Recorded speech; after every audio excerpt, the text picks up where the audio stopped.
The last time South Africa and the West Indies played a T20 international match, it was for a place in the semi-finals of the World Cup.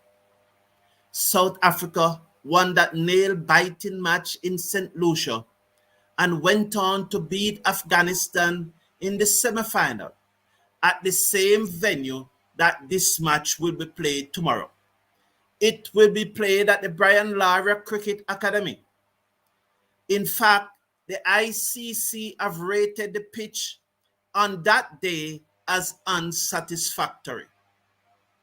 There are 5 levels of rating in the ICC classification for a pitch: very good, good, satisfactory, unsatisfactory, and unfit. As I said, the playing was unsatisfactory, so it was just one above the lowest level that it was unfit. South Africa and West Indies will turn up tomorrow afternoon in Tarouba on your way to a day in San Fernando, and they will be playing the first of 3 T20 international matches. These matches were originally scheduled to be one-day internationals, but Cricket West Indies and Cricket South Africa have renegotiated, and they will be 3 T20 international matches instead. I will be picking my West Indies playing 11 for that match. Hello everyone, welcome to the #1 cricketing channel in the West Indies. I am happy for your company. Appreciate that you are here. Before I go to the playing 11, last night at the same Tarouba, the Brian Lara Cricket Academy, the Barbados Royals beat the Guyana Amazon Warriors in an exciting Women Caribbean Premier League cricket match, winning by 1 wicket with 1 delivery to go. It was an exciting game. And if it wasn't for a misfield, some would say the Guyana Amazon Warriors would have won that match. Later this evening, at 6 p.m. Jamaica time, 7 p.m. in the Eastern Caribbean, Barbados Royals will be hunting their second victory when they go up against the DeAndre Dattin-led Trinbago Knight Riders. We will be bringing the second innings of that match on our live watch-along. Last night, we brought the first innings.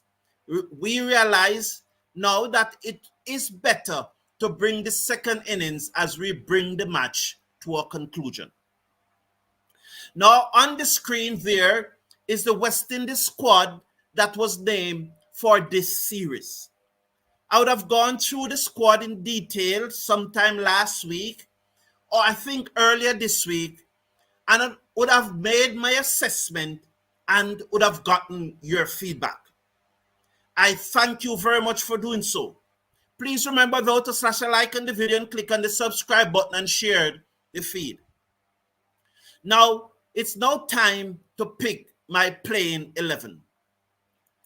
I believe that Johnson Charles, Shai Hope, Nicholas Pooran, Roston Chase, Rovman Powell, Sherfane Rutherford, Akeal Hosein, and Gudakesh Motie, those 8 are sure pick in this team.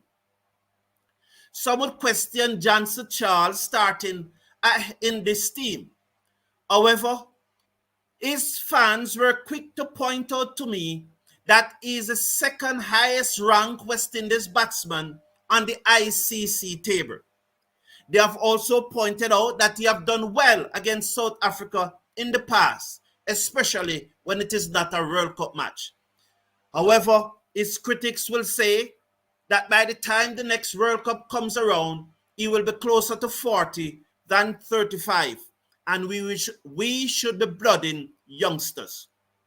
However, I think that coming up tomorrow, he will be in the playing 11. I have him in my playing 11. I was told someone had made the suggestion to me is that I should not try and second guess the West Indies playing 11. But what I should do is to pick my playing 11. And so I'm not here trying to second guess the playing 11 that the West Indies will have tomorrow. What I'm doing is to pick who I will play from the 15-man squad that have been selected. So I'll go with Charles, Shai Hope, Nicholas Pooran, Roston Chase, Rovman Powell, Sherfane Rutherford, Akeal Hosein, and Gudakesh Motie as my sure pick. That leaves 7 players. It leaves Fabian Allen, Alick Athanaze, Matthew Forde, Shimron Hetmyer, Shamar Joseph, Obed McCoy, and Romario Shepherd. Those are the 7 players that are remaining.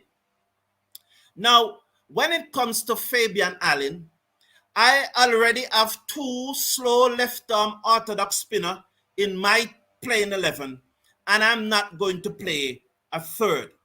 Tough luck on Fabian Allen, but in my playing 11, with Akeal Hosein, who is the highest ranked West Indies bowler in T20 international cricket, and Gudakesh Motie, who have been outstanding, absolutely outstanding. I think his average is 17, and at a strike rate of somewhere about 17 also. He is outstanding in T20 international cricket. Fabian Allen cannot fit into that team. I think more or less Alick Athanaze is here as cover for the opening position. And also, maybe Daren Sammy is looking at a left-handed option to partner a right-hander going forward into the 2026 World Cup. I expect that both Fabian Allen and Alick Athanaze will probably play sometime later in the series. But right now, I do not see those 2 featuring any at all in the playing 11 for tomorrow. Having eliminated those 2, it leaves me with 5. 5 to pick 3 from. In the 8 must pick that I've listed, there are already 3 bowlers. There are 3 spinners in Roston Chase, Akeal Hosein, and Gudakesh Motie. We need at least 5 bowlers. Should we look at a 6 bowling option, or should we just pick 2 from these remaining 4 bowlers and include Shimron Hetmyer in the batting order? I have considered all of that. I've looked at Matthew Forde, and I've seen that he continues to get wicket whenever he opens the bowling, and he tends to swing the ball around. He's also not bad with the bat, as he can give it a good knock. He's a very strong young man. His pace is increasing, not as rapidly as one would like, but it is still increasing. And so I look at Matthew Forde, and I took all of his stats and his performance into consideration. I've been able to see Matthew Forde more than once live in the flesh hub time bowling. I also did the eye test. The next one is Shimron Hetmyer. Now, Shimron Hetmyer 2-3 years ago was a known finisher in international cricket. He has been around this West Indies team as a water boy for probably 2 series now, especially at the World Cup. Is it time now for Shimron Hetmyer to be reunited in the West Indies playing 11? Is it time now for his chance? We look at last season IPL, and we saw where he played 9 matches, he scored only 113 runs. Although his strike rate was 163, 113 runs in 9 matches did not kick down the door.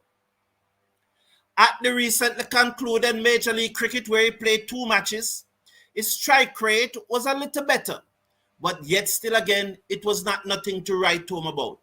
And as recently as last week, he was at the 100 in England, where he played 8 matches, scored 126 runs. Again, his strike rate was below 110, averaging 18. That all being said, however, is it time now that someone who's around the squad so long to get back his place in the playing 11? Should he be granted that privilege? Shamar Joseph, as I have said in the past, I am not quite sure that Shamar Joseph is ready for T20 cricket as yet.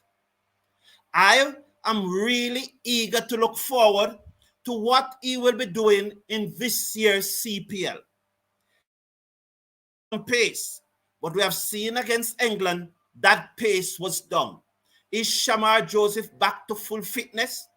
With Alzarri Joseph not in this team, and he's probably the fastest bowler in this team. Well, he is the fastest bowler in this team at his fastest. Should he be the X factor in the playing 11? Only game will tell whether he's ready for international cricket as yet. I am not quite sure that he's ready for T20 international cricket. And these 3 matches and the upcoming CPL will go a far way in giving me a definitive situation on Shamar Joseph. Obed McCoy did well for the West Indies against South Africa in the 3 matches that were played in Jamaica.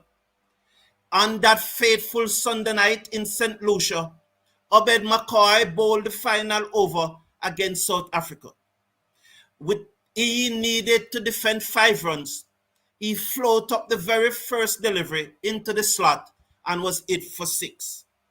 Should Obed McCoy be allowed to redeem himself after that performance in the World Cup? He have done well against South Africa in the past. He brings variety to the bowling attack with his left arm pace. Or should we argue that we already have 2 left arm bowling options and Obed McCoy, his variety is not necessarily a necessity? What is the decision on Obed McCoy? I have gone through all of that. Do we need his left arm pace? The other player in that 5 that I'm going to select 3 from is Romario Shepherd. And the thing is that if Hetmyer is in the playing 11, maybe we can leave out Romario Shepherd. But if Hetmyer is not in that playing 11, Romario Shepherd, who was a year ago a certainty in the West Indies playing 11, will get that position up at number 7. So it really came down to me deciding whether it's Shamar Rutherford, whether it's Romario Shepherd or Shimron Hetmyer for that number 7 position. That's what it came down to me in my thought process. Should we go in with the 6 bowling option, or should we just stick to the 5 and play Shimron Hetmyer? Should we play Shamar Joseph and Obed McCoy? Should we play Shamar Joseph and Matthew Forde? Or should we play Matthew Forde and Obed McCoy? I have considered all of those things. And in the end, this is my playing 11 for the first T20 International. So I am going there with Johnson Charles, Shai Hope, Nicholas Pooran, Roston Chase, Rovman Powell, Sherfane Rutherford, Matthew Forde, Gudakesh Motie, and Shamar Joseph. As it's scrolling across the screen there, I just remove that so that you can see it quite clearly. So that is my playing 11 for the first T20 International, the West Indies against South Africa at the Brian Lara Cricket Academy in Trinidad and Tobago, starting at 2 p.m. tomorrow, Jamaican time, 3 p.m. in the Eastern Caribbean. I appreciate your company here, and I appreciate your reaction as I now come to your comment. Good morning again. Please remember, slash a like on the video and click on that subscribe button. So Glenn Campbell here saying, no matter who West Indies select, the batsmen will always have a problem when they face Shamsi. And immediately saying the fact that Shamsi, so he realized that he made a statement without even knowing the squad. Probably after someone see that comment, they gave him a call. And so immediately he tried to adjust his statement. So he again, there was another person. Glenn Campbell and I are good friends. We are Jamaicans. I should have gone and seen him at his home the last time he was in Jamaica, but he has since returned to Missouri. So we are good friends. We have a good banter. But once again, Glenn Campbell posed something without doing his research and doing his due diligence. And that is why he never knew that Shamsi was not in the squad. So after posting it clearly, he probably got a phone call or someone said to him, why? Why did you do that? And so Glenn Campbell, again he started with the pessimism. And we hope that sometimes we do not have to be so pessimistic.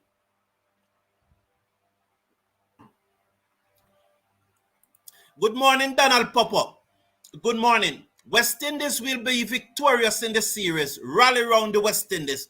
I believe you, Donald Popper. They will be victorious. Ainsley Irish is saying good squad. Yes, it's a good squad, and I have picked my playing 11. What is your playing 11? Let's hear it. Good morning, Keith Aaron. Good to have Keith Aaron. Good to have you here, man. We appreciate it. Keith Aaron, will you be going to the match? You say that Trinidad is the place to be. Will you be at the match? It would be good if you will be at that match. Eso, welcome to the show, man. I appreciate you being here. Please walk with your Blue Mountain coffee. Yeah, I had some earlier this morning. I did, but it's now about 9:35, and these shows are usually very, very short. 15, 20 minutes the most, and we are out of here. Thank you. So yes, here's someone from India or Pakistan tuning in, but in the Arabic language. I don't know which country is it. I don't know his name, but he said good 11. Mr. Casanova, good morning. Christopher Bristol is asking, what happened to Hetmyer? Please tell me, Christopher Bristol. I told you why he's not going to be in my playing 11. Please tell me why you think that he should be in your playing 11. I would have discussed it, and I would have analyzed all the situation, and I would have come up with that playing 11, Christopher. And Christopher, once again, is my dear friend. We talk a lot on WhatsApp. We message each other. We greet each other each morning. So Christopher Bristol and I are friends. But I'm saying that, tell me why you would include Hetmyer in your playing 11. Because after all, this is just my playing 11. Your playing 11 could be different. And of course, it sounds like it is different because you would have included Hetmyer. But I'm not going down the road of player CC. I am really looking, in my opinion, I'm looking at what I think is the best interest of West Indies winning the match. Keith Aaron is saying, Carlton has Walsh Jr. turned his back on West Indies cricket. I am not in a position to say. I have heard nothing either nay or day or whatever, or however they put it. But I'm not in a position to say Keith Aaron. And Ainsworth Irish is saying that I concur with your playing 11. Thank you, Ainsworth Irish. And Eso is saying, I like your playing 11. Thanks. Christopher Bristol, he needs to play. He's a major threat to any team, sir. Yes, but when you look at the numbers, Christopher Bristol, his last numbers, especially in the last 8 matches that he played in the 100, he played 8 matches in the 100. He scored only 126 runs. And when you consider that he made 44 in one of those matches, that means for the next 7 matches, he only made 82. That's an average of 11 each time he goes to bat. And his strike rate was 110. Now, a strike rate of 110, averaging each time you go to bat 11, I don't know if your statement and those numbers are compatible. Now, we wish him the best. We wish him the best. And even the Major League Cricket, before he went to the 100, his strike rate was only 120. So, having taken all those things into consideration, Christopher Bristol, he needs to play. He's a major threat to any team, sir. Those numbers doesn't reflect the threat, if you understand what I'm saying, my friend. Any team would want to play against a batsman who has a strike rate of between 110 and 120 in T20 international cricket. They will take that every day. Gerard Mead, how you doing, man? Are you at the test match between England and Sri Lanka? Your selection looks like a winning combination. Okay. Fidel da Silva is saying Hetmyer is a very good fielder, can take crucial catches and save crucial runs. Fidel da Silva is saying. Okay, good.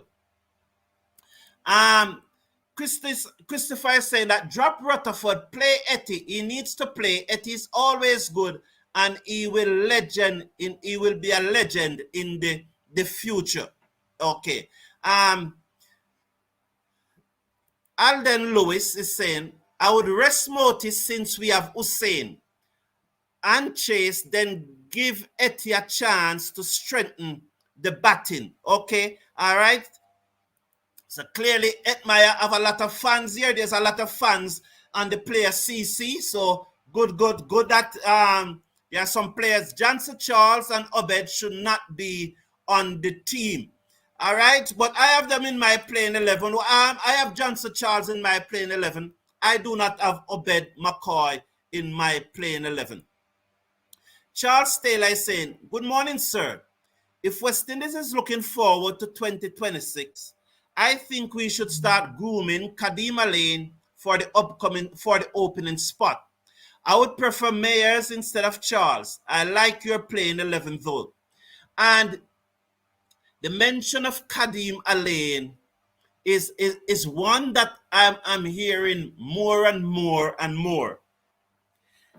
The good thing about it is that the CPL is coming up starting next week, Friday. Is it next Thursday? I think next week, Thursday. So that's the good thing about it. The CPL will start next week, Thursday, and we will have an opportunity to see all these players. And so I'm definitely looking forward to the CPL next week, Thursday. As I said, I've been hearing a lot about Kadeem Allen. Kyle Myers, I am wondering, with the inclusion of Athanaze in the squad, it came to my mind that West Indies have probably now looked past Kyle Myers and looking at Alick Athanaze, who opened in one-day internationals. They are now probably looking at him as a left-handed opener to partner with a Brandon King or Shai Hope at the top of that order. And that is what I think, to have that left-right-hand combination.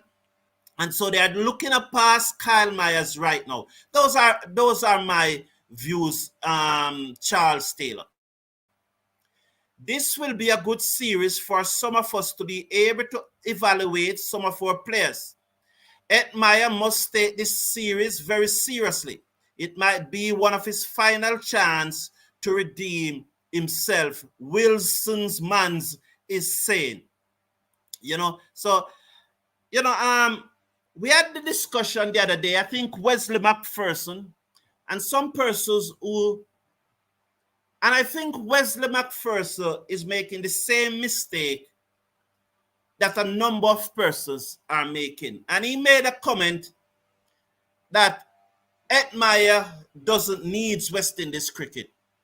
And I think that comment was a little unfortunate. I won't go much into detail in it, but I think he was misinformed to really make that comment. I don't think he's reading the cricket landscape. He's reading it right. He's probably so caught up in player CC that he is not reading the landscape right. Fidel da Silva said, Obed McCoy is a hit or misplay. One day he looks like a number one bowler, then the very next match, the batsman would take him apart. And we really need some consistency from our bowlers. Whosoever they play tomorrow, I will definitely play this 11 that I have on the screen there. But whosoever the West Indies choose to play tomorrow, I'm really looking for consistency. And in every form of cricket, especially T20 cricket, bowlers travel sometimes. But if you travel 50% of the time, you're not a good bowler. You need to be you need to be consistent and performing good at least 75% of the time to be that good bowler. So 50% of the time, you need to be average. 25% of the time, you need to be great. And then you can expect that another 25% of the time, your ball is going to be travel. You know, so 50% of the time you are here or thereabout, holding your own, bowling your 4 overs for anywhere between, say, 28 and 36 runs. Majority of the time, that's where you need to be. But 25% of the time, you need to be great. You need to be getting something like 3 for 20 from your 4 overs. And then we'll understand that if another 25% of the time, your ball will travel. It traveled. Jafra Archer ball traveled. You name them. Miss Stark ball traveled. Samsey ball traveled. Just recently at the 100, Kieran Pollard took Rashid Khan for 6 sixes. Rashid Khan is one of the highest ranked T20 international bowlers in the world. So your ball will travel. What we want from our bowlers, though, is that it travel on a few occasions. 20 to 25% is acceptable. We can't work with more than that. Robin Sokoja, good. How you doing, man? Greetings, my brother. Good to have you again. I respect you, Robin Sokoja. Since Hetmyer didn't play any match at the recent T20 World Cup, he should be given a run as we look towards 2026. Thank you for that, Gerard Mead. We appreciate you expressing your opinion. And Christopher Bristol is saying here that Athanaze have good talent. He needs to be consistent. That's what he needs to focus on. Yes. You know, Will Simmons is saying that Hetmyer has had more than enough time to become a legend by now. Stop the Etty delusion. You know, Will Simmons, as you say that, you know, I don't think we should give up on any of our players. Do people make mistakes? We all do. I made mistakes. If the number of mistakes that I have made, if God was like man, I would not be alive today. You know, and so as human beings, we make mistakes, we took wrong decisions and so forth. I am almost certain that right now, reading the landscape, Hetmyer is not going to miss another flight. I'm almost certain about that. He will probably be at the airport 5 hours before the plane leave. You know, so he should be approaching legendary status by now, of course, yes. But I am always open. Once the attitude is right. Once the attitude is right. I was disappointed at the T20 World Cup, the same match that West Indies played New Zealand in Trinidad at the same Brian Lara Cricket Academy. While all the other players were warming up, Hetmyer was walking around with his hand in his pants, in his short pants, and just looking casual. You know, and I think that he should be a part of helping his teammate to warm up properly. But all of that being said is that everyone is a human being, and everyone deserves another opportunity once that attitude is right. So Glenn Campbell is saying that without Russell, Shepherd is a must play. McCoy must play. No Shamar or Charles. Please include Forde. The match is at 2 p.m. Jamaica time, 3 p.m. in the Eastern Caribbean and on the Atlantic coast in Guyana. And Gerard Mead is saying, I am not at the cricket watching a bit on TV. Okay, thank you, Gerard Mead. So thank you all for your comments. I appreciate it. Now, there could be rain in Tarouba tomorrow. The temperature is expected to be about 33 degrees Celsius. The precipitation, there you have it on the screen. But right at the bottom there, you see light thunderstorms and rain are expected somewhere around 12 o'clock tomorrow up to about 4 o'clock. It's left to be seen what will happen, but there is expected to be light thunderstorms and rain. It never said, the weather forecast never said maybe rain. It said rain. It was quite definitive. So let's see if that will affect the match tomorrow. Thank you all for tuning in. It was a pleasure having you here. I really appreciate your company. And big up the people at CTM Jamaica who will stream or record your events for you. So give them a call. I think it's 771-1487 CTM Jamaica. Give them a call. They will stream, live stream, or record your events, wedding, baby showers, sports day, all of those things. They will do it for you. Give them a call. Thank you all for being here. Have a wonderful day and see you just around 7:45 Jamaican time later, 8:45 in the Eastern Caribbean, when we'll do the second innings of the Women Caribbean Premier League match between the defending champion Barbados Royals as we welcome back Deandra Dottin into international cricket. She will be leading a very competitive Trinbago Knight Riders team. See you then. Take care of yourself. Take care of your loved ones. Bye for now.